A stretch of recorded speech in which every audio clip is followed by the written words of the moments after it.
Hello students, हम लोग 71st BPSC prelims की तैयारी कर रहे हैं। इसमें हम लोग पीवाईक्यू डिस्कस कर रहे हैं, प्रीवियस ईयर क्वेश्चन, और आप लोग को नोट्स बनाने के लिए भी कहा गया है। आप लोग रिवाइज भी करते चलिएगा साथ साथ में। हम लोग 70 नंबर तक क्वेश्चन डिस्कस कर लिए थे, आज हम लोग 71st नंबर से डिस्कस करेंगे। 71st नंबर क्वेश्चन कहता है, if 1 February 1996 is Wednesday, what day is 3 मार्च 1996। ठीक है, ये रीजनिंग का क्वेश्चन है कि अगर 1 फरवरी 1996 को वेडनेसडे था तो 3 मार्च 1996 को कौन सा डे होगा। ठीक है, देखो ये क्वेश्चन तो इजी है। कैसे इजी है कि 1 तारीख को अगर वेडनेसडे है तो उसके 7 दिन बाद यानी कि 8 तारीख को फिर से वेडनेसडे होगा। ठीक है, आप लोग जोड़ के देख लीजिए। फिर 8 के 7 दिन बाद यानी 8 7 15 तारीख को फिर से वेडनेसडे होगा। फिर 15 और 7 22, फिर 22 को भी फिर से वेडनेसडे होगा। ठीक है, और 22 और 7 29, तो 29 को भी फिर वेडनेसडे होगा। अब 29 फरवरी, तो क्या 1996 को 29 फरवरी था? क्योंकि फरवरी में तो कभी किसी साल 28 दिन का ही होता है मंथ, या किसी किसी साल 29 डेज़ का लीप ईयर में। क्या 1996 जो है वो एक लीप ईयर था? तो यस, ये आपको थोड़ा याद रखना होगा कि 1996 लीप ईयर था। उसके बाद 2004 का मल्टीपल में जो जो ईयर है, 2004, 2008, 2016, 2012, ये सब लीप ईयर्स हैं। 2024 जो पिछला साल था वो भी लीप ईयर था, यानी 29 दिन उसमें थे फरवरी में। तो 29 फरवरी भी वेडनेसडे था। आपसे क्या पूछा है? 3 मार्च। 29 फरवरी के बाद 1 मार्च, 1 मार्च, 2 मार्च और 3 मार्च। वेडनेसडे के बाद थर्सडे, फ्राइडे और सैटरडे। ठीक है, यानी 3 मार्च 1996 जो है वो सैटरडे था, यानी कि सी इसका आंसर हो गया, सैटरडे। समझ गए आप लोग? तो ये एक इजी क्वेश्चन था, अगर आपको पता है कि 1996 जो है वो लीप ईयर होता है। नेक्स्ट है 72 नंबर क्वेश्चन। ये है, name the place where Donald Trump was speaking at an election rally when an alleged shooter Thomas Matthew Crook shot and injured him. यानी कि उस जगह का नाम बताना है जब इलेक्शन चल रहा था यूएसए में जब प्रेसिडेंट का इलेक्शन हो रहा था और डोनाल्ड ट्रंप एक रैली में भाषण दे रहे थे, तो उन पे शूट हुआ था उनके कान में। ठीक है, ये देखो, है ना, भाषण के टाइम गोली जो है वो कान को छू करके निकल गई थी, वरना इनका डेथ भी हो सकता था। तो ये किस जगह पे हुआ था, किस रैली में हुआ था, किस जगह पे? तो वो जो जगह था वो था पेंसिल्वेनिया। वो कहाँ पे कर रहे थे? पेंसिल्वेनिया।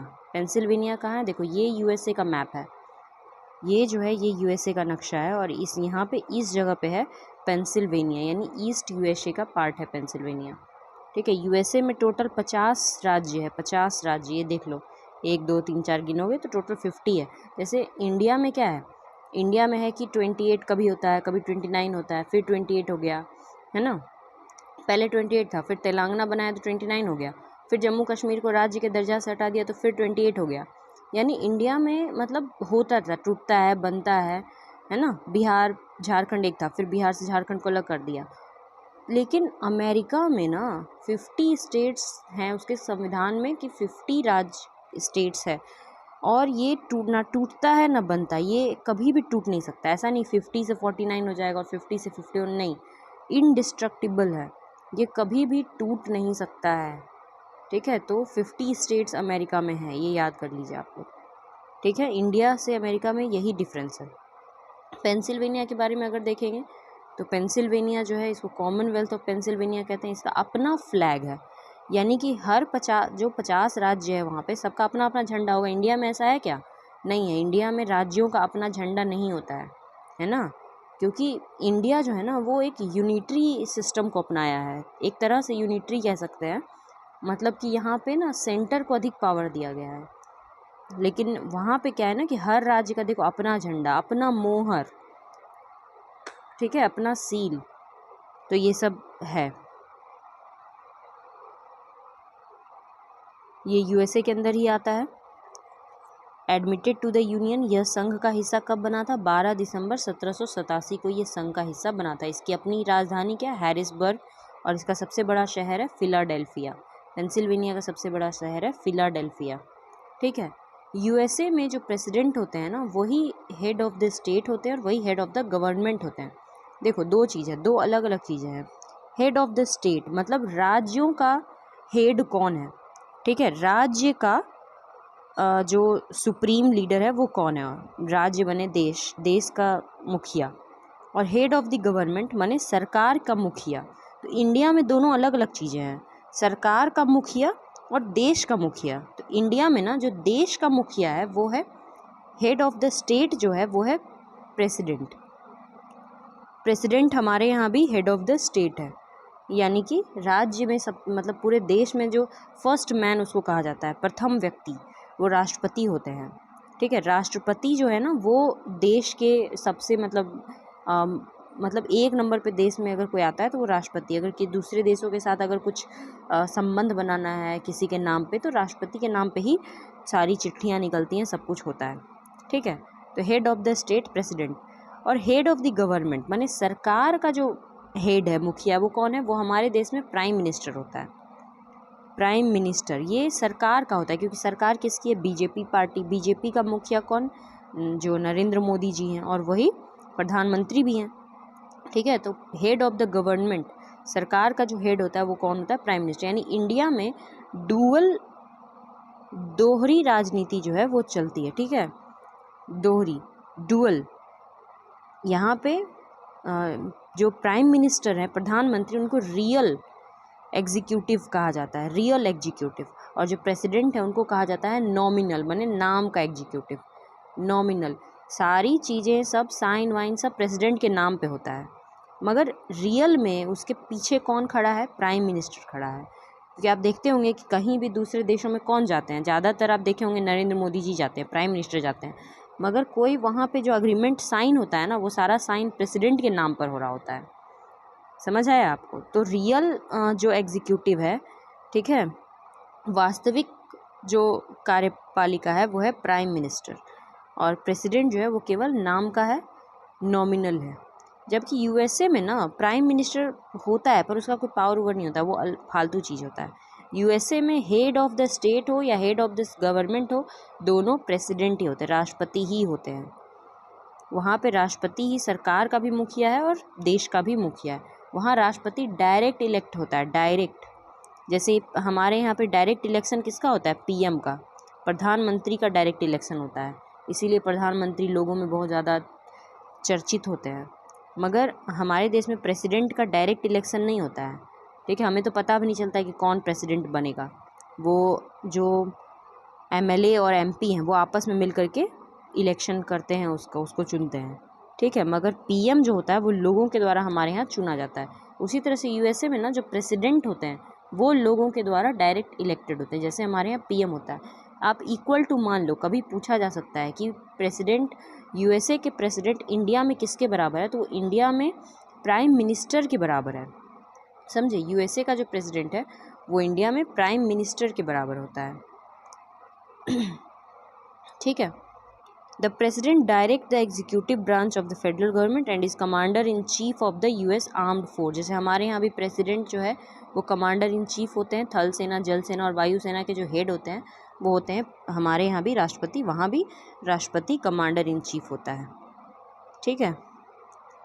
वहाँ का जो प्रेसिडेंट होता है वो डायरेक्ट इलेक्टेड होता है, यह भी बता दिए कि the president elected indirectly through the electoral college. मगर यहाँ पे इनडायरेक्टली लिखा है इलेक्टोरल कॉलेज, बट वहाँ पे आप ये समझिए कि लोगों के द्वारा वो चुना जाता है, ठीक है। वो एक डायरेक्ट इलेक्शन होता है। और प्रेसिडेंट जो होता है वो 4 ईयर टर्म के लिए चुना जाता है, 4 साल के लिए चुना जाता है। प्रेसिडेंट जो होता है वहाँ पे वो 4 साल का। हमारे यहाँ के प्रेसिडेंट कितने दिन, प्रेसिडेंट का भी कार्यकाल हमारे यहाँ 5 साल है और हमारे यहाँ प्रधानमंत्री का भी 5 साल होता है, पर वहाँ पे जो प्रेसिडेंट होता है वो 4 साल, ठीक है। अंडर द 22nd अमेंडमेंट, देखो वहाँ पे कोई भी आदमी राष्ट्रपति कितनी बार बनता है, 2 बार बन सकता है, 2 से ज़्यादा बार नहीं बन सकता है। हमारे देश में राष्ट्रपति कितनी भी बार बन सकते हैं, पर वहाँ पे राष्ट्रपति सिर्फ 2 बार बनते हैं। जैसे बराक ओबामा 2 बार बन चुके हैं, इसीलिए वो दोबारा वहाँ के राष्ट्रपति नहीं बनेंगे, वो बहुत ही अच्छे राष्ट्रपति थे, ठीक है। तो बस 2 बार कोई भी व्यक्ति प्रेसिडेंट बनता है। हमारे देश में 2 बार प्रेसिडेंट बनने वाले कौन है, बताइए आप लोग। केवल राजेंद्र प्रसाद जो है ना वो अभी तक 2 बार प्रेसिडेंट रहे हैं, राजेंद्र प्रसाद। उनके बाद जो लोग भी रहे वो एक ही बार रहे। केवल राजेंद्र प्रसाद ही 2 बार प्रेसिडेंट रहे थे, जो हमारे पहले प्रेसिडेंट थे, फर्स्ट प्रेसिडेंट ऑफ इंडिया। ठीक है, तो ये सब यहाँ पे लिखा हुआ है कि 2 से ज़्यादा बार कोई भी नहीं बन सकता है। और डोनाल्ड ट्रम्प जो है वो 47 नंबर के मतलब कि ये हैं प्रेसिडेंट हैं, 47वें। अभी तक 46 प्रेसिडेंट लोग आ चुके हैं, डोनाल्ड ट्रम्प 47वें नंबर के प्रेसिडेंट हैं। ठीक है, यहाँ पे देखो इंडिया और यूएसए का थोड़ा सा सिस्टम के बीच में एक डिफरेंस है कि इंडिया का सिस्टम कैसा है और यूएसए का सिस्टम कैसा है। यूएसए का सिस्टम जो है ना उसको कहते हैं प्रेसिडेंशियल फॉर्म ऑफ गवर्नमेंट, सरकार का प्रेसिडेंशियल फॉर्म। प्रेसिडेंशियल फॉर्म का मतलब होता है कि राष्ट्रपति वहाँ पे सर्वोच्च होता है, प्रेसिडेंट से वर्ड आता है प्रेसिडेंशियल। बट इंडिया में क्या सर्वोच्च है? पार्लियामेंट। तो parliament form of government India में है। ठीक है, इंडिया में पार्लियामेंट सब कुछ कर सकती है, पार्लियामेंट्री फॉर्म ऑफ गवर्नमेंट। देख लो, जो पार्लियामेंट्री फॉर्म ऑफ गवर्नमेंट होता है ये सारा आपको लिखना होगा। उसमें कार्यपालिका जो है एग्जीक्यूटिव, वो विधायिका के प्रति उत्तरदायी होता है, अकाउंटेबल होता है। ठीक है, the executive is accountable to the legislature. कार्यपालिका जो है विधायिका के प्रति उत्तरदायी होती है। क्या होता है भाई कार्यपालिका विधायिका? देखिए, सरकार के 3 रूप होते हैं। सरकार जो है हमारे देश में, सरकार जो है वो 3 उसका अंग है, काम करने का 3 अंग है। जो पहला अंग है उसको बोलते हैं लेजिस्लेचर या लेजिस्लेटिव, हिंदी में कहते हैं विधायिका। ये कानून बनाती है। ठीक है, ये कानून बनाती है। जैसे पार्लियामेंट हो गया, जैसे स्टेट लेजिस्लेचर हो गया, वहाँ पे कानून बनता है, बहस होता है, आप देखते होंगे बहस होता है, लड़ाई होता है, कानून बनता है। कभी वहाँ पे मोदी जी जो है वो कुछ बोलते हैं, कभी नीतीश जी अपना सभा में कुछ बोलते हैं, तो ये सब वहीं पे होता है। दूसरा है एग्जीक्यूटिव। एग्जीक्यूटिव मतलब होता है कार्यपालिका। कार्यपालिका जो कि ये जो विधायिका जो कानून बनाया है उसको पालन करवाने का काम किसका है? कार्यपालिका, एग्जीक्यूटिव। एग्जीक्यूटिव में आता है, एग्जीक्यूटिव में जैसे प्रेसिडेंट भी आ गए, फिर आपको प्राइम मिनिस्टर होते हैं, कैबिनेट होता है एग्जीक्यूटिव में। तो कैबिनेट वगैरह ये सब क्या करता है? रूल्स बनाता है। जैसे कोई कानून बन गया तो कानून को पालन करने के लिए रूल्स बनाए जाते हैं। और फिर तीसरा होता है जुडिशियरी, मतलब कोई आदमी अगर कानून का पालन नहीं करता है, न्यायपालिका, तो न्यायपालिका उसको दंड देती है। जुडिशियरी, न्यायपालिका माने सुप्रीम कोर्ट, हाई कोर्ट वगैरह। तो इंडिया में क्या होता है ना कि जो एग्जीक्यूटिव है, मीन्स कैबिनेट मंत्री वगैरह जो हैं, काउंसिल ऑफ मिनिस्टर्स और प्रधानमंत्री, ये सब विधायिका के प्रति उत्तरदायी होते हैं। जो पार्लियामेंट होती है वो कभी कभी नो कॉन्फिडेंस मोशन पास कर देती है, जैसे अविश्वास प्रस्ताव। तो अविश्वास प्रस्ताव लग जाता है और सरकार गिर जाती है। समझ आया? सरकार माने एग्जीक्यूटिव। ठीक है, तो एग्जीक्यूटिव यानी सरकार जो है वो गिर सकती है। तो एग्जीक्यूटिव यानी कार्यपालिका विधायिका के प्रति होता है क्या? उत्तरदायी, उसको उत्तर देना होता है। आप लोग कभी लोकसभा चैनल या राज्यसभा चैनल आता है, उस पर सुनिएगा, उस पर जो विधायक सब हैं या एमएलए एमपी सब, वो सब सवाल करता है मंत्री सबसे, क्वेश्चन पूछता है और मंत्री लोगों को उसका जवाब देना होता है। बहुत बार नरेंद्र मोदी से क्वेश्चन पूछा जाता है। आप जैसे निर्मला सीतारमन बजट लेके आई तो उनसे भी बहुत क्वेश्चन पूछा गया। ठीक है, तो क्वेश्चंस वहाँ पूछे जाते हैं, यानी वो उत्तर देने के लिए उत्तरदायी होता है। पर अब यूएसए में जहाँ पे प्रेसिडेंशियल फॉर्म ऑफ गवर्नमेंट है, वहाँ पे एग्जीक्यूटिव जो है वो अकाउंटेबल नहीं होता है, कार्यपालिका विधायिका के प्रति उत्तरदायी नहीं होती। वहाँ पे ना एक अलग टाइप का सिस्टम है। वहाँ जो देखो अभी आगे आएगा तो बताएंगे। ठीक है, तो दूसरा लाइन देखो पहले। वहाँ डुअल एग्जीक्यूटिव है हमारे यहाँ, जैसे प्राइम मिनिस्टर है और प्रेसिडेंट है, यानी दोहरी कार्यपालिका है, एक प्राइम मिनिस्टर और एक प्रेसिडेंट है। प्राइम मिनिस्टर रियल एग्जीक्यूटिव है, मतलब वास्तविक कार्यपालिका है, और प्रेसिडेंट जो है, राष्ट्रपति जो है, वो सिर्फ सेरिमोनियल है, नाम का, नॉमिनल नाम का कार्यपालिका है। और वहाँ पे यूएसए में क्या है? सिंगल एग्जीक्यूटिव है, प्रेसिडेंट ही दोनों चीज़ हैं, राष्ट्रपति ही वहाँ दोनों चीज़ होता है, यानी कि वहाँ के राष्ट्रपति का पावर हमारे प्राइम मिनिस्टर से ज़्यादा ही होता है। ठीक है, फिर हमारे यहाँ डिसोल्यूशन ऑफ लोअर हाउस, हर 5 साल पे लोकसभा को लोअर हाउस भी बोलते हैं, ये डिसॉल्व हो जाती है, फिर नया इलेक्शन होता है और पूरा का पूरा नया इलेक्शन होता है, फिर नए नए लोग चुन के जाते हैं या फिर पुराने लोग भी दोबारा जीत के जाते हैं। तो हमारे यहाँ 5 साल पे प्राइम मिनिस्टर क्या करता है? डिसॉल्व कर देता है हाउस को। लेकिन वहाँ पे प्रेसिडेंट जो है वो हाउस को डिसॉल्व नहीं कर सकता। वहाँ भी नए इलेक्शन होते हैं पर प्रेसिडेंट वहाँ डिसॉल्व नहीं करता है हाउस को। ठीक है, हमारे यहाँ डिसॉल्व किया जा सकता है, 5 साल से पहले भी किया सकता है, 1 साल बढ़ाया भी जा सकता है अगर कभी इमरजेंसी वगैरह कुछ हो तो। नेक्स्ट है सिलेक्शन ऑफ मिनिस्टर। तो हमारे यहाँ जो मंत्री है वो कहाँ से आता है, जो MP MLA है उसी में से कोई मंत्री बनता है। नया आदमी तो मंत्री बन नहीं सकता है। ऐसा तो है नहीं कि आप और हम उठ के जाएंगे और मंत्री बन जाएंगे। जो मंत्री कौन बनता है, जो इलेक्टेड है, जो जीता हुआ है, ठीक है, जो चुनाव जीत के गया है वो मंत्री बनता है। लेकिन वहाँ पे ऐसा नहीं है। प्रेसिडेंट वहाँ USA में क्या है ना कि किसी भी आदमी को मंत्री बनाया था, जो भी आदमी को उस चीज़ के बारे में जानकारी है। जैसे निर्मला सीतारमण जी, उनको पहले वो रक्षा मंत्री भी थी कुछ साल, और उसके बाद वित्त मंत्री भी हैं। तो क्या उन्होंने फाइनेंस का पढ़ाई किया है? वित्त मंत्री हैं, हो सकता है किया भी हो। फिर रक्षा मंत्री थी, तो क्या रक्षा के बारे में वो क्या जानती थी, है ना। तो हमारे देश में ना ऐसा कुछ नहीं है कि आदमी बहुत जानना उस चीज़ को जानता है, पढ़ा लिखा है तभी मंत्री बनेगा।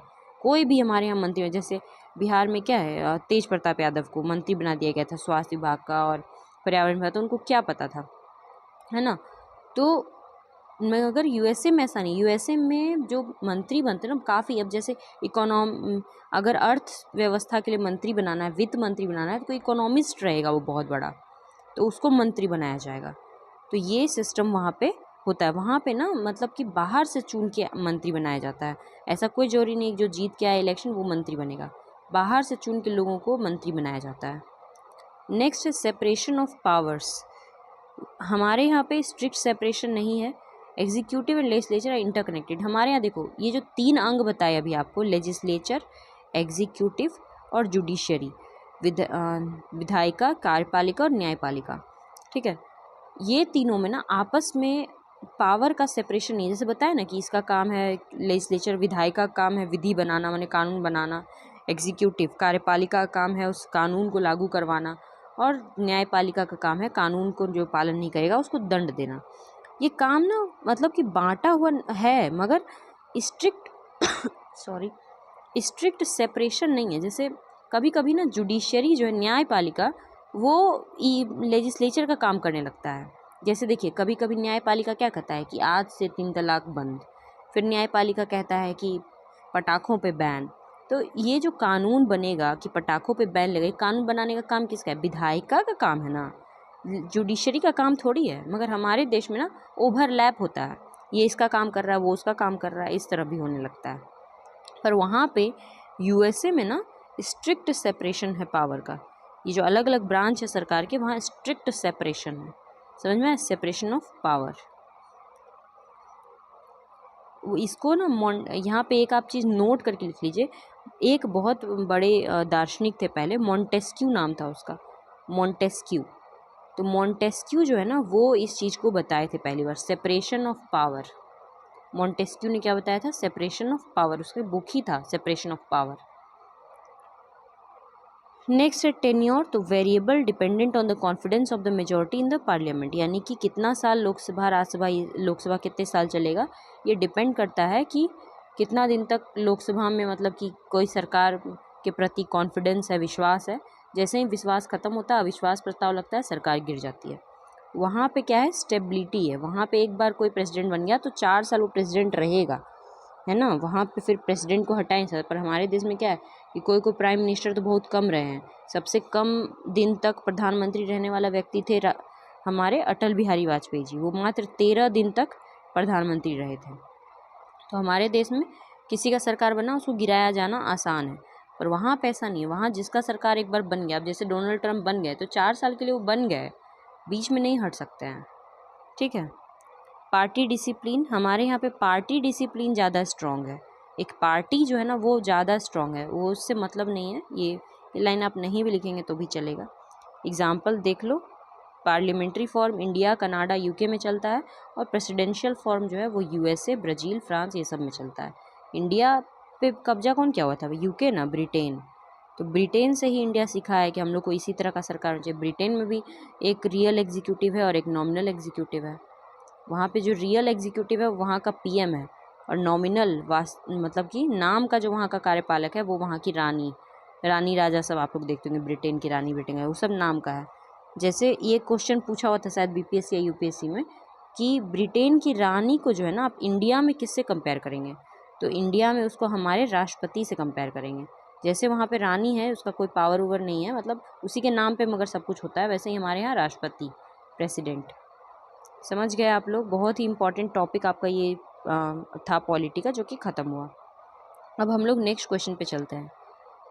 नेक्स्ट क्वेश्चन है आपका, what is the position of India in manufacturing of mobile phones in 2023। India का position in mobile phone manufacturing, mobile phone बनाने में तो आपको पता होगा कि सब दुनिया का जो सबसे बड़ा मोबाइल फ़ोन का सैमसंग का जो खुला है वो इंडिया में नोएडा में ही मोबाइल फ़ोन मैन्युफैक्चरिंग जो है, ठीक है। तो मोबाइल फ़ोन का मैन्युफैक्चरिंग इंडिया में बहुत अधिक बढ़ गया था, तो कितना, सेकेंड पोजीशन पे जो है ना इंडिया आ चुका था, ठीक है, सेकेंड पोजीशन पे। देखिए, आज़ादी ka Amrit Mahotsav, India rises to become the world second largest mobile manufacturer, world second largest. 2014 में मात्र 2 यूनिट था हमारे यहाँ जहाँ मोबाइल बनता था, लेकिन अब 300 यूनिट हैं पूरे देश में जहाँ मोबाइल मैन्युफैक्चर होता है। पहले हम लोग बहुत सारा मोबाइल सिर्फ इंपोर्ट करते थे, बाहर से मंगाते थे। अभी 99.2% मोबाइल जो इंडिया में बिक रहा है ना, वो लोकली ही बन रहा है, लोकल बनाया जा रहा है उसको। Manufacturing value soars to 4,22,000 crore. Make in India has driven the domestic production of key electronics ranging from chargers, battery packs to camera module, display module, सब अब इंडिया में बनने लगा है। समझ गए, तो सेकेंड पोजीशन था। नेक्स्ट क्वेश्चन है आपका 74 number, which of the following cities is located along the side of river Seine. कौन सा शहर जो इन चारों में वो सीन नदी के किनारे बसा हुआ है। क्वेश्चन आसान था, पेरिस जो है वो सीन नदी के किनारे बसा है, मगर आगे दूसरे रिवर्स और बाकी चीज़ भी पूछ सकता है कभी, तो यहाँ पे आपको सभी नदियाँ और उनके वो कौन से मतलब कि शहर उनके किनारे बसा है ये यहाँ दिया हुआ है, इसको पढ़ लें। जैसे बैंकॉक जो है वो चाओ प्राया, एम्स्टर्डम, एमसेल, अलेक्जेंड्रिया, नील नदी, बर्लिन पूछता है, स्प्री, बगदाद, टिग्रिस, ये थोड़ा याद कर लेना। बोन, राइन नदी, बुडापेस्ट, डेन्यूबे नदी, इसको आप लोग थोड़ा याद कर लीजिएगा। और थोड़ा वर्ल्ड में कौन कौन सा नदी कहाँ कहाँ है ये वाला मैप आप लोग देख लीजिए। जैसे यहाँ पे नील नदी है, ऐसे ऐसे ऐसे ऐसे, ठीक है। एक वाइट नील और ब्लू नील, इन दोनों के मिलने से नील नदी बनता है, देखो है ना, वाइट नील यहाँ पे है और ये है ब्लू नील, ये दोनों के मिलने से क्या बन गया, नील नदी। उसके बाद यहाँ पे कॉन्गो है, एकदम कॉन्गो जो है ना वो इक्वेटर के बीचों बीच है एकदम, देखो कॉन्गो है ना, ये जो लाइन आपको यहाँ पे दिख रहा है इस लाइन के एकदम बीचों बीच है कॉन्गो नदी। उस लाइन को 2 बार काट भी रहा है, ये लाइन 0 डिग्री इक्वेटर है। तो क्वेश्चन पूछ सकता है कौन सा लाइन जो है, कौन सी नदी जो है वो एकदम इक्वेटर पे है और उसको 2 बार काटती भी है, तो वो है कॉन्गो नदी। फिर यहाँ अमेजोन है, अमेजोन भी इक्वेटर पे है पर उसको काटता नहीं है 2 बार, ठीक है। उसके बाद यहाँ पे है ऑरेंज नदी, यहाँ पे है जाम्बेजी नदी, तो ये थोड़ा याद कर लेना। ऑस्ट्रेलिया में देखो 2 ही नदी है, डार्लिंग, मुर्रे, नदी और भी होगी पर 2 ही इंपॉर्टेंट है, डार्लिंग और मुर्रे, ठीक है। पराग्वे, उरुग्वे, तो देश का नाम है, देश के नाम से नदी भी है, तो आप लोग ये भी थोड़ा सा याद कर लीजिएगा। इसके बाद हम लोग चलते हैं नेक्स्ट क्वेश्चन की तरफ। नेक्स्ट क्वेश्चन है आपका, according to the RBI which is one of the eligibility criteria for a small finance bank to transition into universal bank. RBI के अनुसार एक स्मॉल फिनांस बैंक को एक बैंक बनने में, यूनिवर्सल बैंक बनने के लिए कितना रुपए का जो है ना एलिजिबिलिटी क्राइटेरिया क्या है, कितना रुपया उसका वर्थ होना चाहिए। तो ये इसका सही आंसर है, 1,000 करोड़ रुपया अगर उसका वर्थ है तो वो यूनिवर्सल बैंक बन जाएगा। पहले ये क्या होता है, SFB क्या होता है, स्मॉल फिनांस बैंक क्या होता है, वहाँ से हम लोग शुरू करते हैं, ठीक है। ये देखो स्मॉल फिनांस बैंक, नाम से क्या समझ आ रहा है, बैंक है जो छोटा सा बैंक है, यानी ऐसा बैंक जैसे आप लोग पेटीएम पेमेंट बैंक का नाम सुने होंगे, ठीक है, या फिर फिनो पेमेंट बैंक। गांव देहात में जो आपको कॉमन सर्विस सेंटर का नाम सुने होंगे, जहाँ पे गांव के लोग जाते हैं और वो मतलब कि अंगूठा लगा के वो कहीं से बाहर से पैसा मंगवा सकते हैं, ठीक है, तो वो सब स्मॉल फिनांस बैंक होता है। Are specialised financial institutions in India that focus on serving the unbanked and undeserved section of society. यानी ये ऐसा बैंक है भारत का जो कैसे सेक्शंस को गांव देहात में, खास करके छोटा छोटा बैंक गांव देहात तक पहुंच सके इसके लिए है।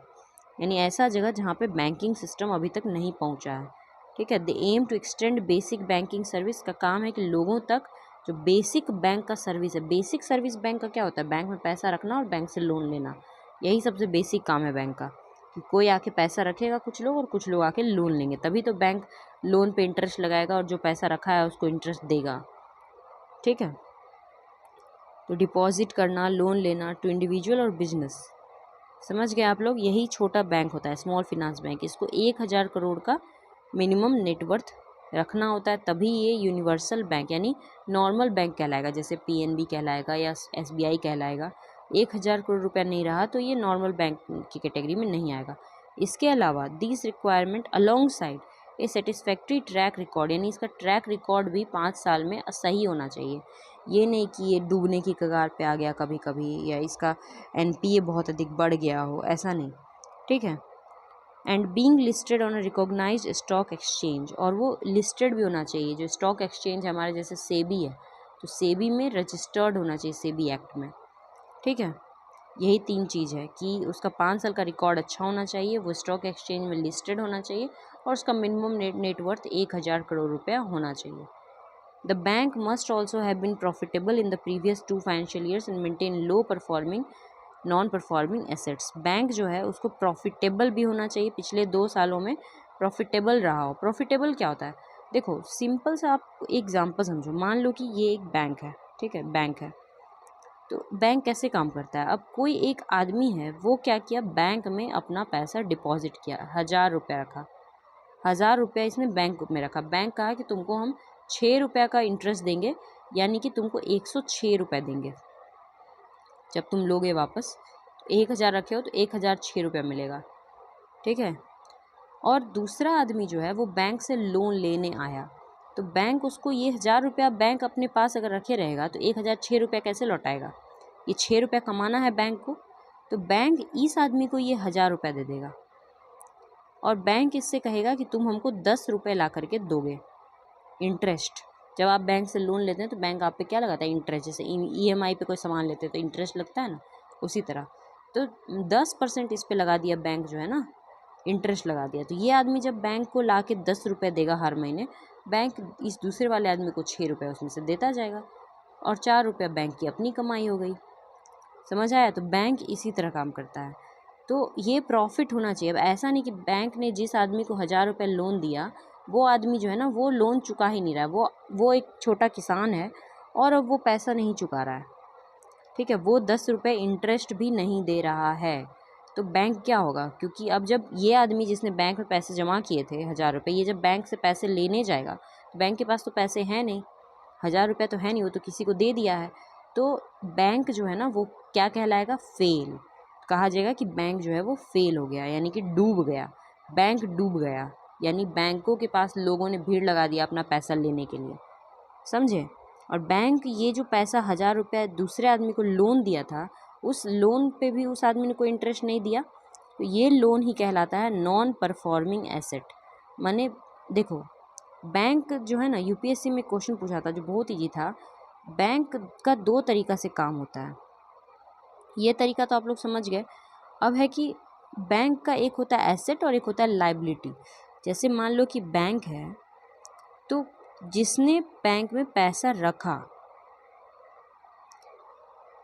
1000 रुपये रखा, तो ये तो कभी मांगने आएगा, कभी ना कभी ये आदमी अपना पैसा बैंक से निकालने आएगा। आप बैंक में पैसा रखते हैं तो निकालते भी हैं, तो ये पैसा जो बैंक को हमने दिया है, ये बैंक के ऊपर क्या है, लाइबिलिटी है, माने दायित्व है, जो बैंक को कभी ना कभी आपको दोबारा चुकाना है।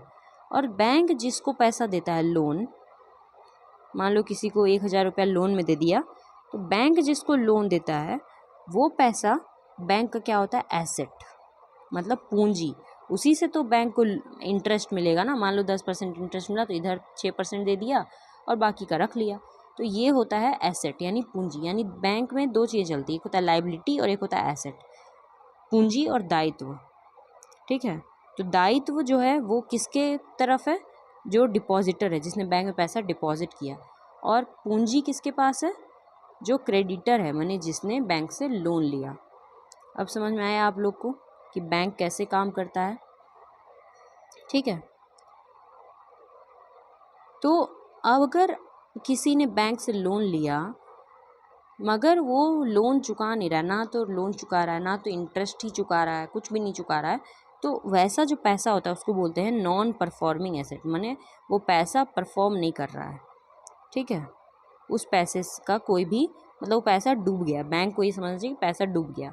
एनपीए उसका फुल फॉर्म होता है non performing asset. It refers to a loan और एडवांस वेयर द प्रिंसिपल और interest payment has been overdue for a specified period. ये ऐसा लोन होता है जहाँ पे ओवर ड्यू है 90 दिन तक, यानी 3 महीने तक जो है ना इंटरेस्ट भी नहीं चुकाया गया है, तो मूलधन क्या चुकाया जाएगा, इंटरेस्ट ही नहीं चुका रहा है लोग, समझ गए। तो इससे बैंक डूब सकता है। अगर बैंक का एनपीए बहुत बढ़ गया, यानी अब जैसे विजय माल्या को बैंक ने पैसा दिया तो विजय माल्या ने तो कुछ चुकाया नहीं पैसा ना, मतलब इसलिए कहा जाता है कि बैंकों का पैसा लेके भाग गया। अरे भाई, बैंकों का पैसा लेके नहीं भागा, जिसने बैंकों में पैसा रखा था उसका पैसा लेके भाग गया, समझ आया। तो इसको क्या बोलते हैं, ऐसे पैसे को, जो पैसा तो भाग गया लेके ना चुकाया, 3 महीना तक उस पर इंटरेस्ट भी नहीं आया, ना मूलधन चुकाया, वैसा पैसा को हम लोग कहते हैं नॉन परफॉर्मिंग एसेट, माने एसेट जो परफॉर्म नहीं कर रहा है, समझ गए। ये टाइम लाइन कितना है, 90 दिन। अगर किसी बैंक का एनपीए बहुत अधिक बढ़ गया तो इसका मतलब कि वो बैंक ना मतलब सही से काम फिर नहीं कर पाएगा, बैंक डूब जाएगा अगर उसका एनपीए बहुत ज़्यादा बढ़ जाए तो, समझ गए। एनपीए कम रहना ये इंडिकेट करता है कि बैंक का हेल्थ अच्छा है, एनपीए ज़्यादा रहना इंडिकेट करता है कि बैंक का हेल्थ जो है वो ख़राब है, समझ गए।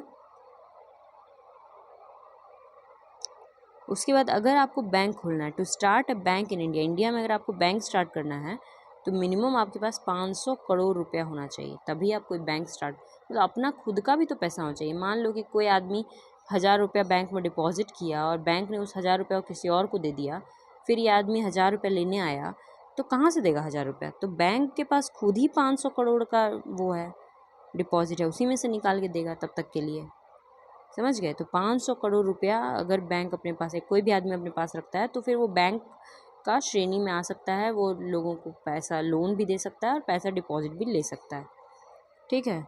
ये नेटवर्थ सभी बैंकों को मैनेज रखना पड़ता है, हमेशा मेंटेन रखना पड़ता है, 500 करोड़ बैंकों के पास हमेशा होना चाहिए। Additionally the initial minimum paid up voting equity capital for a bank is also 5 billion, ठीक है। ये तो ऐसे ही है, समझ गए आप लोग। तो यहाँ हम लोग 5 क्वेश्चन कंप्लीट कर लिए। 1-2 दिन वीडियो नहीं आ पाया था, उसके लिए सॉरी आप लोग को, थोड़ा मैं बिज़ी हो गई थी, लेकिन हम लोग इसको जल्दी कंप्लीट करेंगे। आगे इसको हम लोग कल कंप्लीट करते हैं, तब तक आप लोग रिवाइज़ कीजिए, कुछ भी डाउट हो तो कमेंट सेक्शन में पूछिए। All the very best, thank you very much.